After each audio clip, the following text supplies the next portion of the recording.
Hey guys, Jacqueline Fernandez here at the Alert Center. Thank you so much for joining me. Can you believe it is almost the new year? I can't. I couldn't believe when Thanksgiving came around, Christmas was shocking for me. And so now New Year's, almost 2025.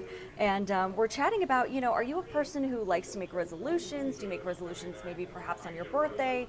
Do you say just, no resolutions for me? I'm not going to do it. I'm just going to do what makes sense. Well, if you're one of the latter people, I will say that Josh Planos with Better Business Bureau has some tips that you may want to consider. So this isn't, full of New Year 2025 pressure.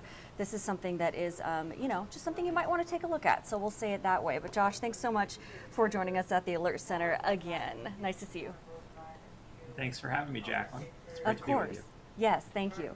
So tell us, what are we talking about today? There's a specific section on bbb.org that's dedicated to some things you may want to try, right?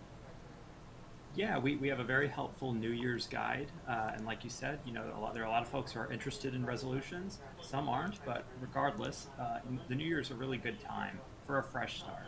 And I think everybody, at some point throughout the month of January, is interested in doing some budgeting or making some improvements, whether it be what you eat, how you exercise, how you go about taking care of your property. And we have a lot of helpful information to help you navigate those conversations.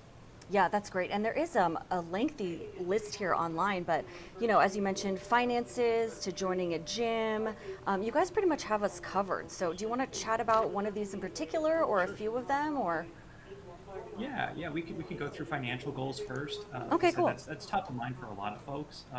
With budgeting being what it is over the holiday season, there are a lot of people who are interested in maybe doing things a little bit different the next go around, and that really starts in the month of January. So revisiting your budget, really helpful to do. Making small changes, things that do add up, is really kind of the priority, right? There are a lot of us who have unused subscriptions, and by canceling some of those, right, that can really make a huge difference over the length of the year. But moreover, what we think is really important is setting clear and specific goals, whether it be to build an emergency fund, if you're interested in paying off your debt, or if you're interested in saving for a vacation.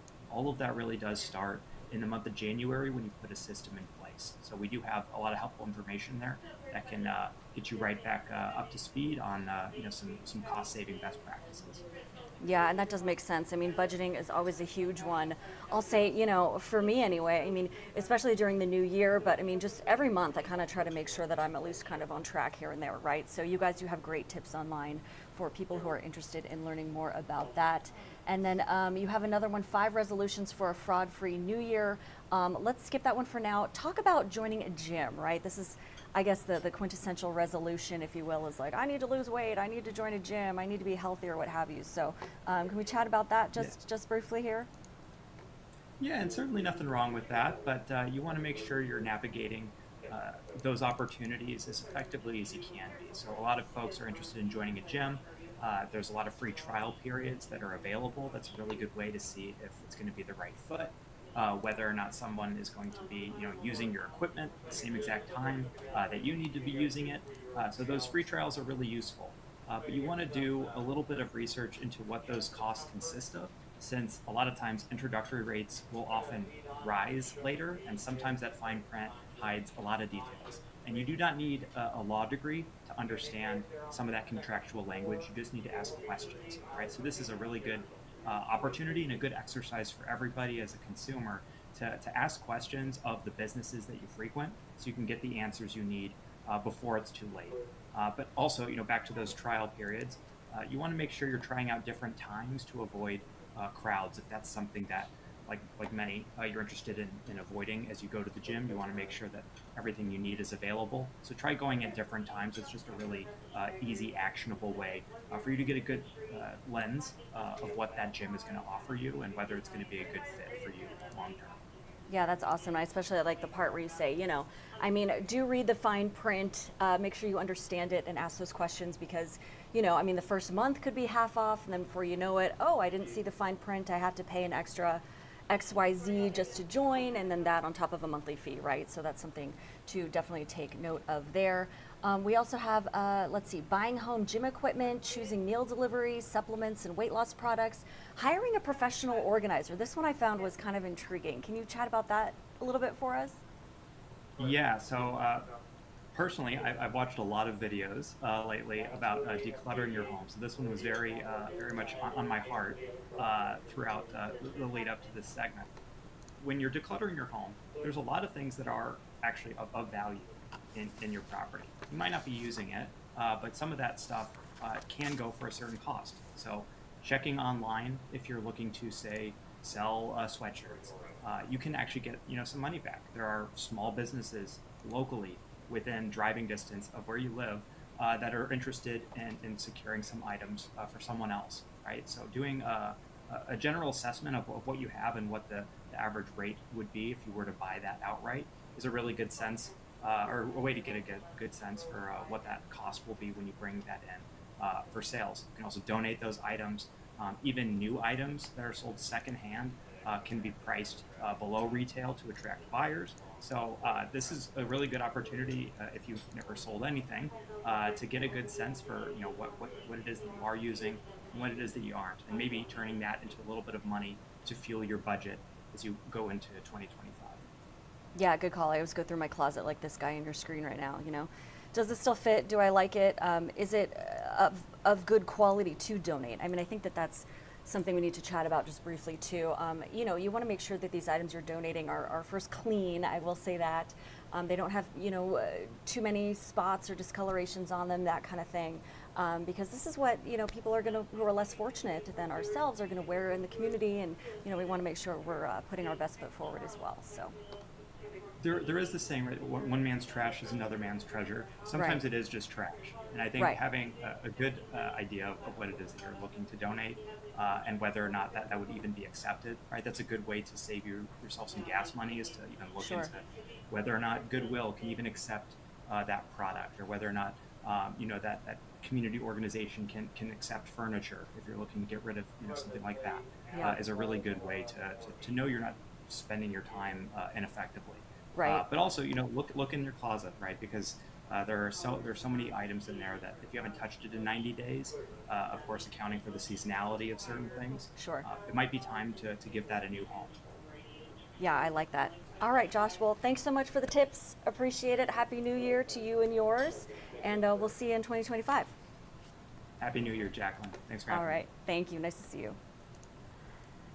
All right, guys, if you are just joining us, we were chatting with Josh Planos with the Better Business Bureau to talk a little bit about some tips that the BBB has for you if you're maybe considering some different things here and there. So they have all of those goodies on their website. I do kind of want to switch gears now a little bit. New Year's, right? So almost 2025. Can't believe it myself. Pretty crazy stuff there. A lot actually happening out there today. So I do have a little list that I kind of wanted to read off if you're still trying to figure out what to do. So New Year's Eve. So at 10 a.m., this kicked off at 10. It's now noon. The Durham Museum, New Year's Eve. They have the Henry Dorley Zoo New Year's Eve party as well. 11, Winterland and Hartwood Preserve New Year's Eve. So those things are already happening and likely kicking off as we speak. So get out there if you haven't already. 5 p.m. to 1 a.m. fireworks can be fired off in Omaha. Something to take note of here as far as the new fireworks restrictions in certain areas. Yes, you can, no, you can, etc. We want to say that 7 p.m. tonight, fireworks downtown. Don't forget about that.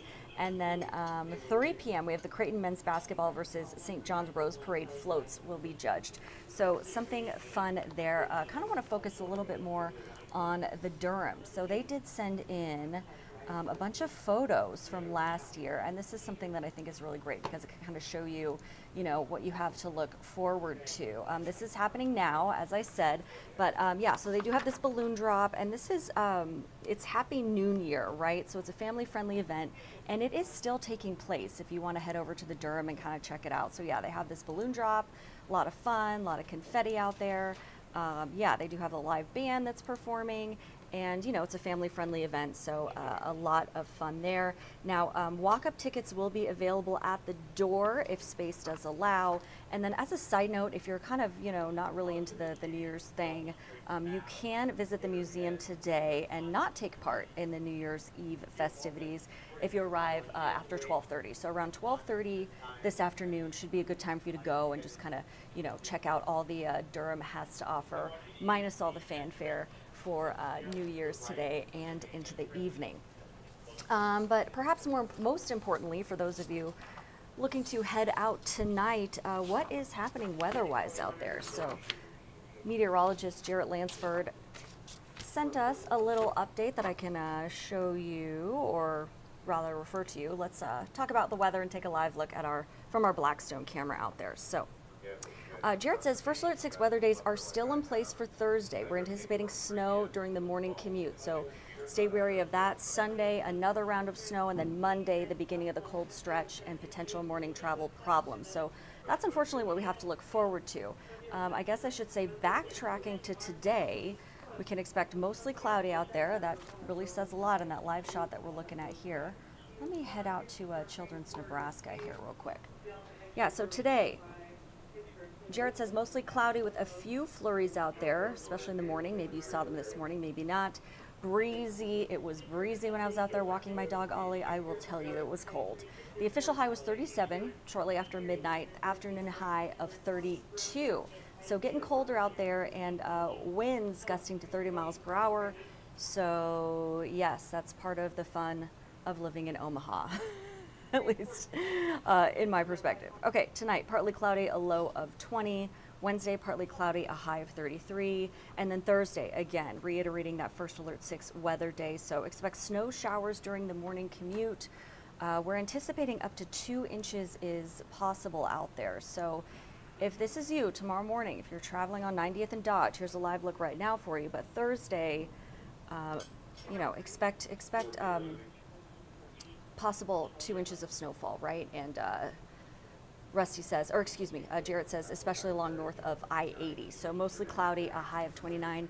So pack your patience if you're out there driving. It's just not worth it, right? You want to make sure that you're being safe out there and following all the laws, and just ensuring that you and our community are being safe, especially tonight for New Year's Eve. Can't say that enough. But if you do go out, have a fun night and make sure that you bundle up. And don't forget, those fireworks in the downtown area are at 7 o'clock. So if you go out at 10 o'clock and you're trying to stay up till midnight, you miss the fireworks. So you decide. Regardless, but we hope you have a very happy New Year, and we'll see you for our broadcast at 3 o'clock.